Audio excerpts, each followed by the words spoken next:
Le banquet de Platon, c'est un dialogue. En principe, c'est une œuvre philosophique. En réalité, c'est un chef-d'œuvre dramatique. C'est vraiment le chef-d'œuvre de Platon, et un chef-d'œuvre qui est à la fois une comédie et une tragédie. Et d'une certaine façon, qu'un même homme puisse être à la fois l'auteur d'une comédie et d'une tragédie, c'est la conclusion de l'œuvre. Alors la conclusion est extrêmement poétique parce que c'est au petit matin quand le coq chante. Alors c'est très dommage de ne pas vous donner le banquet en une nuit et de ne pas se terminer au petit matin.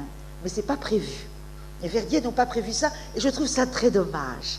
Enfin, vous allez vous imaginer, de toute façon, il faut imaginer le début. Ce soir, vous allez entendre Philippe lire un des plus éblouissants discours de la première partie du banquet. Mais il faut quand même se représenter d'abord un petit peu le contexte et l'atmosphère. Alors, nous sommes à Athènes, dans les rues d'Athènes, un certain soir de mars à peu près, dans une atmosphère. On va dîner chez un jeune poète à la mode qui est fêté ce soir et qui reçoit tout ce qu'il y a de plus brillant à Athènes et qui fête son succès dans un concours de tragédie. Un concours que lui a valu sa première pièce.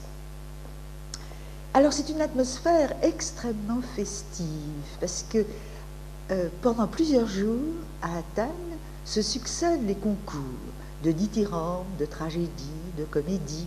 En même temps, il y a des concours, en même temps, il y a des fêtes religieuses, et en même temps, toutes ces fêtes sont copieusement arrosées dans des banquets.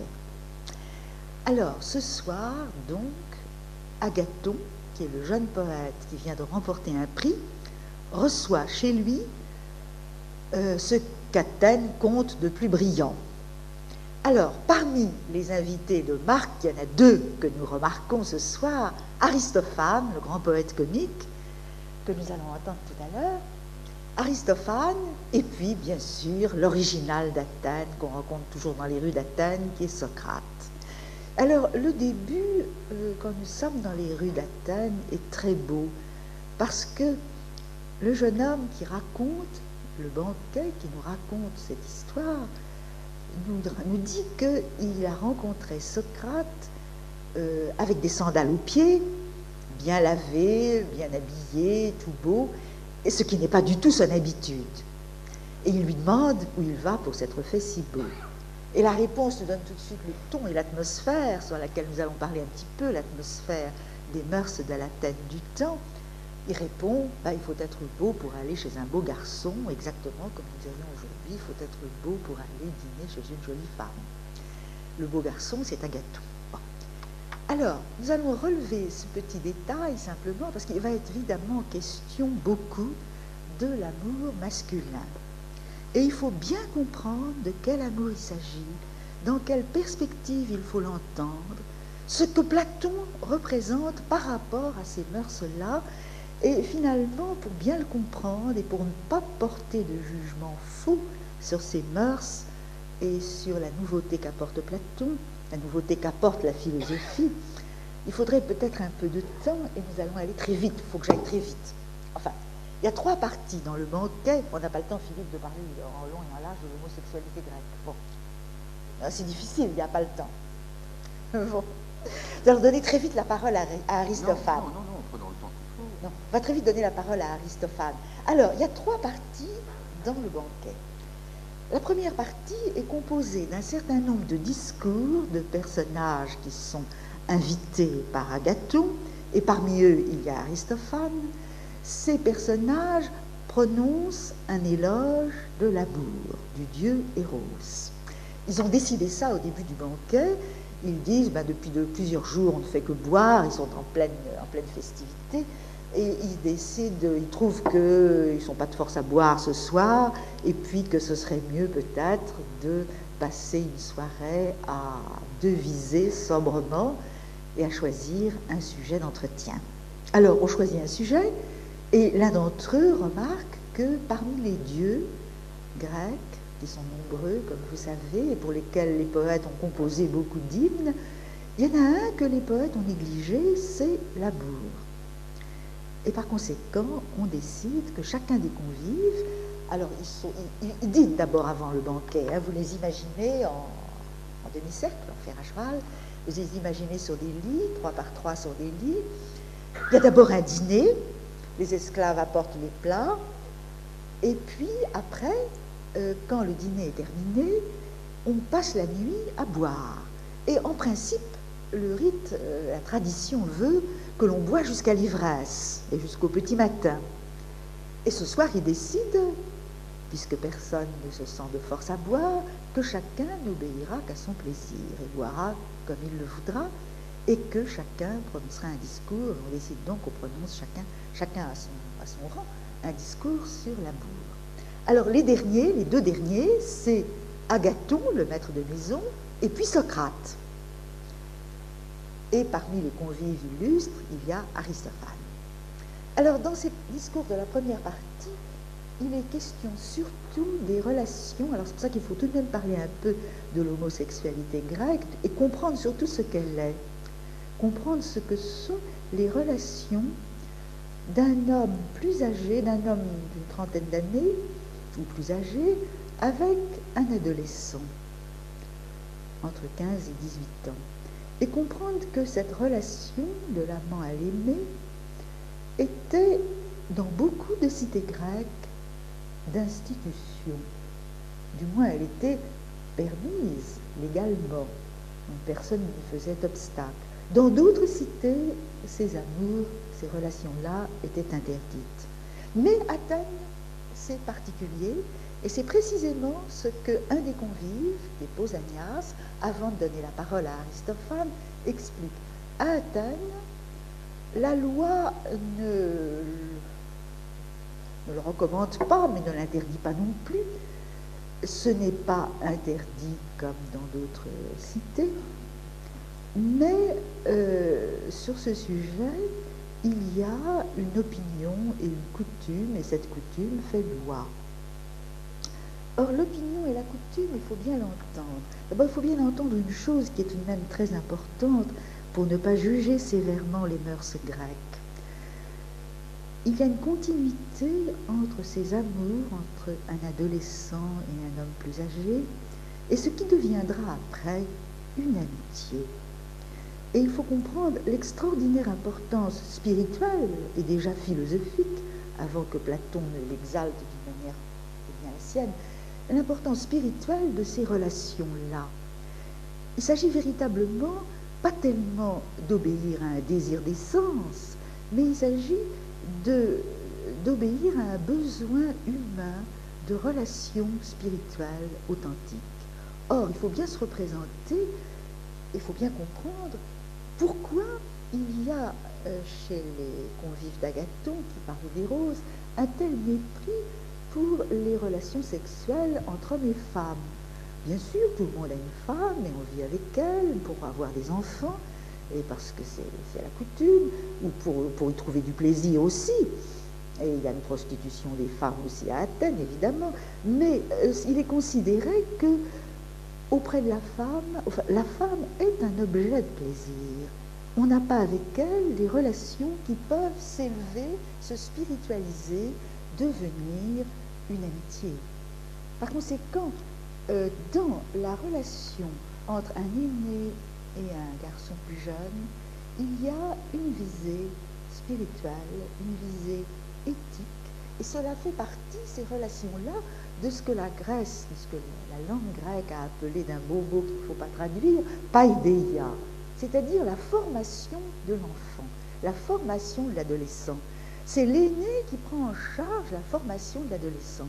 Alors vous me direz qu'il la prend en charge de façon tout de même un peu brutale, puisqu'il s'agit quand même de relations physiques, de relations érotiques. Mais d'abord, il ne s'agit pas nécessairement de relations physiques. Et en tout cas, ce stade des relations physiques peut être dépassé, et généralement, cela s'achève en amitié. C'est dommage, on ne peut pas en parler comme il le faudrait et longuement, parce que ça mériterait d'être étudié. Tout de même, les pages de Foucault, je le signale en passant, parce que je les lisais ces jours-ci, j'aurais aimé vous en parler, mais on n'a pas le temps. Les pages de Foucault sur l'honneur grec, sur l'honneur d'un garçon à Athènes, sont très très belles dans l'histoire de la sexualité. Je vous les recommande parce qu'elles sont très très justes. Parce qu'il a bien vu ce qu'il y avait de nouveau dans ce qu'apporte Platon, et il l'exprime admirablement. Parce que la seconde partie du banquet, c'est le moment où Socrate prend la parole. Or, quand Socrate prend la parole, vous savez, parce qu'il le répète souvent dans ses dialogues, qu'il ne sait qu'une chose, ce sont les choses de l'amour. On a l'habitude de répéter qu'il ne sait qu'une chose, c'est qu'il ne sait rien, bien sûr, mais il ne sait qu'une chose, ce sont les choses de l'amour. En cela, il s'entend. Il faut savoir ce que ça veut dire. D'une certaine manière, le banquet tout entier, jusqu'à l'admirable fin que vous lirez dans la 3e séance, qui est vraiment une des plus belles choses qui soit, le récit qu'Alcibiade fait, de toutes les tentatives qu'il a multipliées pour séduire Socrate, qui est le plus bel éloge de la chasteté masculine, de la chasteté, de la tempérance d'un homme, qui ait jamais été écrit et nulle part. C'est absolument magnifique. Eh bien, cela, c'est, nous l'entendons dans la 3e partie, c'est donc ce que Platon va apporter de tout à fait nouveau, c'est-à-dire une réflexion en profondeur sur l'essence même de l'amour, qui finalement voit en tout amour, même celui que nous pouvons juger honteux, en tout amour, au fond, un amour de Dieu qui s'ignore. Et en m'exprimant ainsi, je m'exprime exactement comme le fera saint Augustin, et c'est ça, un amour de Dieu qui s'ignore, c'est-à-dire qu'à travers toutes les choses désirables, c'est le désirable à titre premier, c'est-à-dire Dieu, c'est-à-dire la beauté absolue, qui est désirée confusément. Mais pour Platon, l'âme ne sait pas ce qu'elle désire.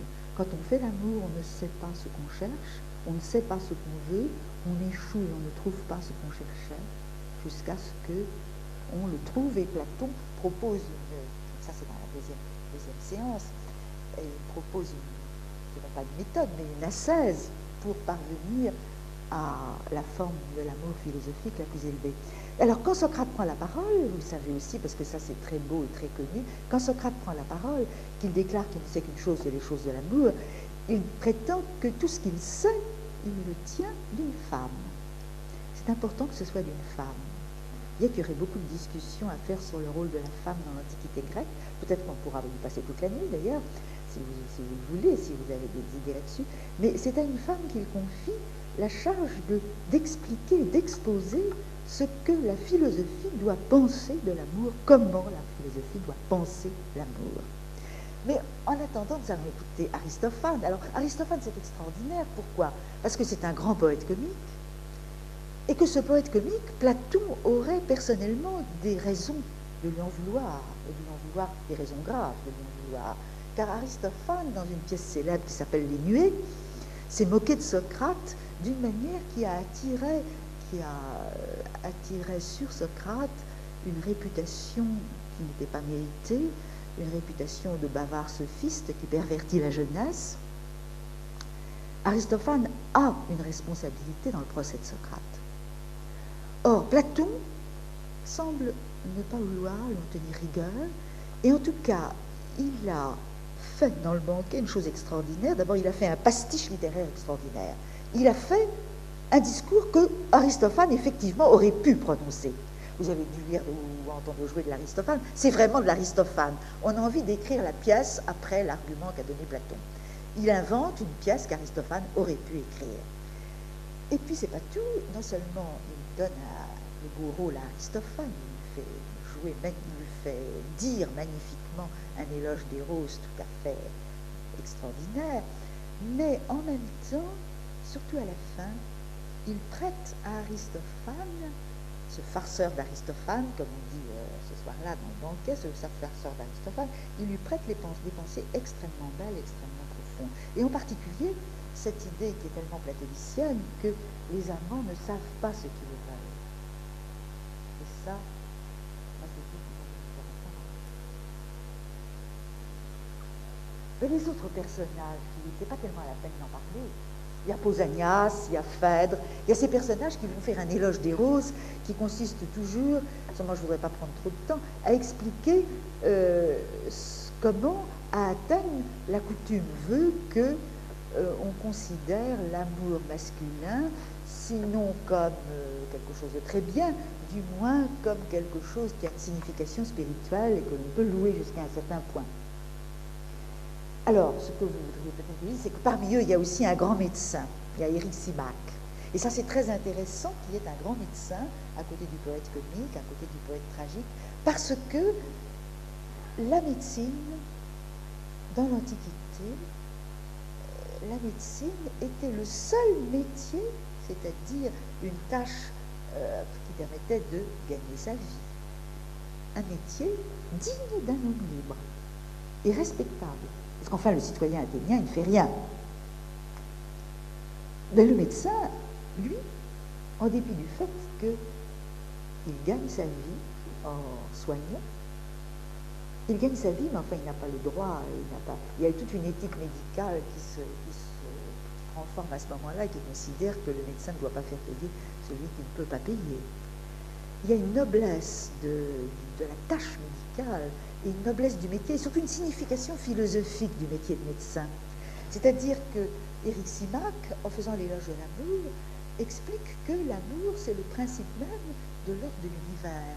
C'est pas seulement par l'amour qu'est assurée la concorde dans la cité, la concorde dans les familles, etc., tout ce que vous voudrez, et ce sont des éloges de nature banale, mais c'est grâce à l'amour que l'univers, qui est un tout, que l'univers tient son ordre, sa consistance, et que par conséquent, on ne peut pas envisager la santé de l'individu sans envisager l'univers tout entier et l'ordre cosmique.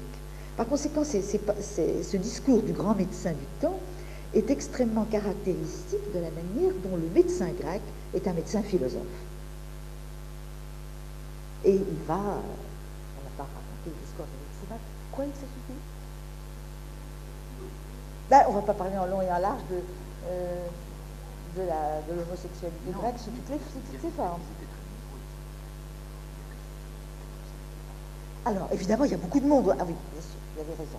Il faut vous représenter le banquet comme quelque chose de très mondain. Hein. C'est un monsieur très chic, ce monsieur Agathon. Oh non, il a 30 ans, il est très jeune. C'est un monsieur très élégant et très riche, parce que c'est magnifique ce dîner. Le dîner et le banquet sont magnifiques. Hein. C'est très très bien. Mais alors, ce qu'il y a de mieux à Athènes se trouve là. Mais qu'est-ce qu'il y a d'autre à dire? Ils sont très nombreux. Alors, bien sûr, comment? Bien sûr que ce n'est pas possible. La pièce qu'a composée Platon exigeait que quelques-uns parlent. Alors, c'est un discours, c'est un dialogue rapporté, comme toujours chez Platon. C'est un jeune homme qui raconte, qui était témoin, qui était là, et qui raconte comment les choses se sont passées. Un certain Aristodème qui fait ce récit. Alors, il dit qu'il y avait beaucoup de monde, mais que parmi tous les discours qui ont été prononcés, on en retiendra quelques-uns comme particulièrement caractéristiques.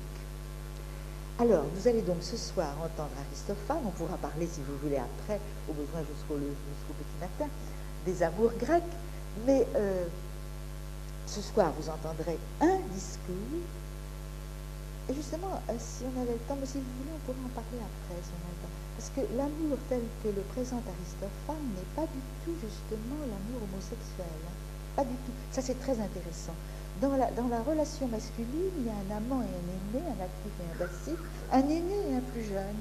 Et par conséquent, le plus jeune a quand même la situation de la femme, c'est-à-dire d'objet de plaisir. C'est pas du tout la même chose, c'est assez humiliant pour lui, et par conséquent, c'est la raison pour laquelle ces amours sont fugitives. Un garçon peut bien, quelque temps, condescendre à accorder ses faveurs, comme on traduit généralement l'expression grecque, à un homme plus âgé, mais il est évident que parce qu'il doit devenir lui-même un homme libre, un homme maître de lui, et surtout un citoyen, il n'est pas question de jouer ce rôle longtemps. Mais ce qui est très intéressant, c'est que Aristophane n'est pas du tout porté sur les garçons, absolument pas. Alors c'est une question que d'amour de l'amour de la femme. Aristophane a une façon de présenter l'amour qu'on ne va pas déflorer, parce que vous allez le faire entendre, dans laquelle les amants, on dit plus l'amant et l'aimé, à l'heure même, au moment même de leur plus chaleureuse étreinte, sont égaux. Il a une façon d'en parler qui est très intéressante. Si vous voulez, on en reparlera de ça. Parce qu'enfin, c'est cette égalité entre l'amant et l'aimé qui est toute la question. Bon, enfin, il y a toute la question. Il y a tellement de questions là-dessus qu'on ne va pas les épuiser ce soir. Et c'est intéressant de savoir qu'on a quand même, enfin, on a vu dans l'atmosphère, j'espère que vous voyez un petit peu ce qui se passe et où nous sommes ce soir. Nous sommes dans cette période qu'on appelle les grandes Dionysies, c'est-à-dire que toute Athènes est en fête. Évidemment, on boit beaucoup de vin et on en parlera demain de ce vin qui va couler d'abondance, ce qu'il signifie. Bon. Vous croyez que Aristophane peut parler maintenant, hein? Oui. Il n'a pas parlé tout de suite parce qu'il avait le hoquet. Oui. Et Éric Simac a proposé un remède. Oui, c'est ça. Et a dit que le remède, c'était l'éternuement. Voilà. C'est pas tellement bien. Je l'ai essayé ces jours-ci, ça marche pas. Avec un de mes enfants, j'ai dit enfants, ça marche pas tellement. Enfin, finalement, il prétend qu'Éric Simac est arrivé à vaincre son hoquet. Enfin, il se présente comme un personnage burlesque, Aristophane. Et il fallait que ça commence de façon cocasse. Ça ne pouvait pas commencer autrement.